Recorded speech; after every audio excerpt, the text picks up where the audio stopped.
నమస్తే, నేను జాకిర్ హుసేన్. నమస్తే, నేను ఇందు. యాక్చువల్లీ ఏపీలో ప్రతి ఒక్కరూ ఆలోచించాల్సిన విషయం ఒకటి ఇప్పుడు ఏపీలో ఫుల్గా సర్క్యులేట్ అవుతుంది. ఏంటంటే లిక్కర్ స్కామ్. ఈ లిక్కర్ స్కామ్ గురించి ఒకటి కాదు, రెండు కాదు, తవ్వుకుంటూ వెళ్తుంటే చాలా మంది పెద్ద పెద్ద పొలిటీషియన్సే వస్తున్నారనమాట. లిక్కర్ స్కామ్ అవటమే కాదు ఇందు, యాక్చువల్లీ దాంట్లో ఎన్ని కోట్లు అంటే ఇదంతా ఎక్కడి నుంచి ప్రజాధనమే కదా. సో ఇప్పుడు నెక్స్ట్ ఏపీలో సర్క్యులేట్ అవుతుంది ఏంటంటే ఎక్స్ సీఎం జగన్మోహన్ రెడ్డి గారి ప్రమేయం కూడా ఇందులో ఉంది. నెక్స్ట్ ఆయన కూడా అరెస్ట్ చేయబోతున్నారు అన్నట్లుగా ఫుల్ గా ఇప్పుడు యూట్యూబ్ లో కావచ్చు, సో ప్రతి ఒక్కరిలో నాంతుంది అనమాట. సో ఏంటి అసలుకి నువ్వేం చెప్తావు దీని గురించి, ఇష్యూ గురించి నువ్వేం మాట్లాడతావు? సో జకీర్, మనం చూసుకుంటే అంటే ఏపీలో ఇప్పుడు లిక్కర్ స్కామ్ అయితే ఒక పెను దుమారం రేపిందని చెప్పొచ్చు. సో దీనికి సంబంధించి A1 గా రాజ్ రెడ్డి గారు అయితే అరెస్ట్ అయ్యారు.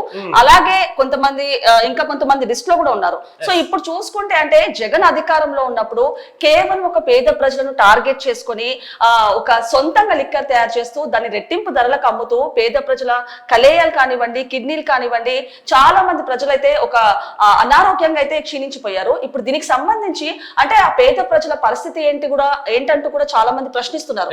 సో రకంగా చూసుకుంటూ అంటే ఈ లిక్కర్ స్కామ్ లో ఒక డిజిటల్ పేమెంట్ లేకుండా, ఒక స్వైపింగ్ లేకుండా కేవలం ఒక నగదు రూపంలోనే ఈ భారీ కుంభకోణం జరిగిందంటూ కూడా చెప్తున్నారు.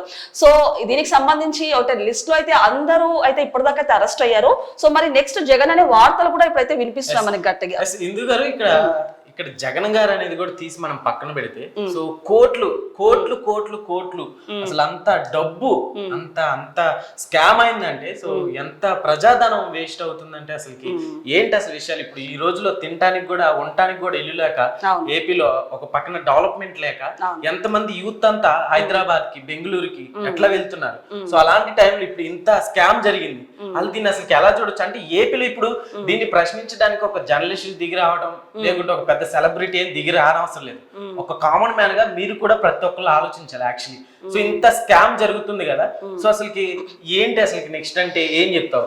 సో జకీర్, మీరు చూడొచ్చు అంటే ఢిల్లీలో వచ్చేసి 100 కోట్ల లిక్కర్ స్కామ్ ఒక సంచలనం మారింది. అలాగే విజయమాల్య చేసిన 9,000 కోట్ల లిక్కర్ స్కామ్ కూడా ఒక పెను దుమారం రేపింది. సో దానికి ఎలాంటి కంపారిజన్ లేకుండా కొన్ని లక్షల కోట్లతోటి ఇప్పుడు ఏపీ లిక్కర్ స్కామ్ అయితే ఒక పెను దుమారం రేపిందని చెప్పొచ్చు. అంటే ఇందులో చూసుకుంటే అంటే మీరు అన్నట్టు జగన్ అధికారంలో ఉన్నప్పుడు వీళ్ళందరూ అధికారులు కూడా అందరూ ఏకమై రెట్టింపు ధరలతో ఒక చీప్ లిక్కర్ తయారు చేసి ఇలాంటి భారీ కుంభకోణం అయితే చేశారు. అంటే ఇప్పటిదాకా చూసుకుంటే కేవలం 3,200 కోట్ల అని వీళ్ళు ఒక రఫ్ ఫిగర్ అయితే చెప్తున్నారు. కానీ అంత కాదు, కొన్ని లక్షల కోట్లు కూడా ఇందులో భారీ కుంభకోణం జరిగిందని చెప్తున్నారు. అంటే ఎవరెవరైతే వీళ్ళు కసిరెడ్డి గారు కానివ్వండి, లేకపోతే చాణక్య, లేకపోతే సజ్జల శ్రీధర్ రెడ్డి, వీళ్ళందరూ కూడా అరెస్ట్ అయ్యారు. ఒకవేళ వీళ్ళు తీసుకున్నా కూడా 5-10 కోట్లు తీసుకుంటారు. సో మిగతా డబ్బులంతా ఏమైంది అంటే, ఏకంగా తాడేపల్లి ప్యాలెస్ కి వెళ్ళాయా, లేకపోతే ఏకంగా జగన్ ఇంటికి వెళ్ళాయా అంటూ కూడా ఇప్పుడు భారీ అనుమానాలు వ్యక్తమవుతున్నాయి. ఈ డబ్బు అనేది కూడా ఎక్కడ ఉందనేది కూడా చాలా క్వశ్చన్ మార్క్ గా అయిపోయింది. అంటే దేని మీద అంటే ఇప్పుడు గోల్డ్ కావచ్చు, ఇప్పుడు భూములు కావచ్చు, సో రియల్ ఎస్టేట్ మీద అట్లా ఇక్కడ హైదరాబాద్ లో కూడా ఇన్వెస్ట్ చేశారు ఇక్కడ అని వార్తలు కూడా వస్తున్నాయి. సో నిజంగా అట్లా ఏమన్నా? సో జకీర్, అంటే మీరు చెప్పినట్టు ఏవైతే లిక్కర్ స్కామ్ డబ్బులు ఉన్నాయో అవి రాజ్ రెడ్డి గారు కొన్ని రియల్ ఎస్టేట్ సంస్థలకు, కొన్ని గోల్డ్ కంపెనీస్ కి, అలాగే కొన్ని తెలుగు ఫిలిం ఇండస్ట్రీ నిర్మాతలకు అయితే ఆయన ఫినాన్స్ కి ఇచ్చినట్టు తెలుస్తుంది. అంటే దీనికి సంబంధించి వీళ్ళు కూడా బయటికి వచ్చే ఛాన్స్ ఉందన్నట్టు కూడా వార్తలు అయితే గట్టిగా వినిపిస్తున్నాయి. ఫిలిం ఇండస్ట్రీ నిర్మాతలకు వీళ్ళందరూ అంటే నగదు రూపంలో ఏదో ఒక రూపంలో అయితే రొటేట్ చేయాలి కాబట్టి వీళ్ళందరికీ కూడా ఆయన ఫినాన్స్ ఇచ్చారు. చాలా ఈజీ వే ఏదైనా ఉందంటే మూవీలో ఇన్వెస్ట్మెంట్ పెడితే నిజంగా చాలా ఒరిజినల్ మనీగా అయిపోయింది అనమాట. సో ఒరిజినల్ మనీ అనేది నవ్వుకోకండి మీరు.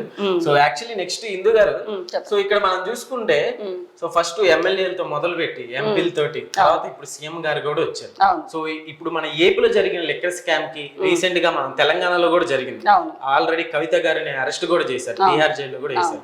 సో అయితే అసలు ఏమైనా సంబంధం ఏమైనా ఉండిద్ది అనుకోవచ్చా ఢిల్లీ లిక్కర్ స్కామ్ కి ఇక్కడ దానికి? సో అంటే మనం అంతకు ముందు చూసుకుంటే ఢిల్లీ లిక్కర్ స్కామ్ ఒక సెన్సేషన్ అని అనుకున్నాం. కానీ ఇప్పుడు ఇది చూస్తే గనక అంటే అన్ని స్కామ్ల కంటే కూడా ఈ లిక్కర్ స్కామ్ ఒక పెను దుమారం రేపిందని చెప్పొచ్చు. దేంతో కంపేర్ చేయడానికి లేదు. కొన్ని లక్షల వేల కోట్లు అయితే ఇందులో స్కామ్ అయితే జరిగింది. సో ఇప్పుడు ఇది చూసుకుంటే అంటే ఒక్కొక్కరుగా ఇప్పుడు మీరు చూడొచ్చు, ధనంజయ రెడ్డి గారు కానివ్వండి, కృష్ణమోహన్ రెడ్డి గారు కానివ్వండి, and Bharathi cements all time director Govindappa Balaji కూడా ఇందులో అరెస్ట్ అయ్యారు. అంటే వీరు కేవలం అనుమానితులుగానే ఉన్నారు స్టార్టింగ్ లో. కాకపోతే వీళ్ళు ముందస్తుగానే సుప్రీంకోర్టులో బెయిల్ కి అప్లై చేశారు. అయితే ఆ బెయిల్ కూడా రద్దయింది.